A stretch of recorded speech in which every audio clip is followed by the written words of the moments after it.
Hi. ఈరోజు మీకు నేను చిన్న టిప్ చెప్తాను. ఇప్పుడే ఎగ్స్ తీసుకొచ్చాము షాప్ నుంచి.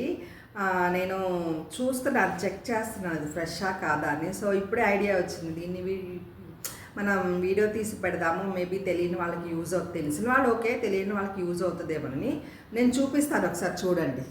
ఇదిగోండి, ఇప్పుడే షాప్ నుంచి ఎగ్స్ తీసుకొచ్చాను. వీటికి సరిపడా నీళ్లు పోయాలి. ఒక 2 నిమిషాలు, 1 నిమిషం అన్నా తెలిసిపోద్ది. ఇలా ఇలా కంప్లీట్గా ఫ్లాట్గా ఉందంటే ఎగ్ పర్ఫెక్ట్గా ఉన్నట్టు. సో అలా కాకుండా ఇలా పైకి లేచి నుంచుంటాయి.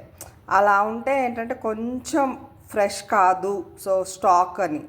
అలా కాకుండా ఇలా తేలిందంటే సగం పోయినట్టే. అలా కాకుండా మొత్తం ఇలా ఫ్లోట్ అయిందంటే ఇంక అసలు కంప్లీట్గా ఎగ్ పోయినట్టే. బట్ ఇట్లా అయితే అసలు బ్రహ్మాండంగా వాడుకోవచ్చు. ఇలా అయినా పర్వాలేదు. ఇంకా ఆ తర్వాత అస్సలు ఎగ్ అనేది వాడకూడదు. మేబీ మీ టిప్ మీకు యూజ్ అవుతుంది అనుకుంటున్నాను. Thank you.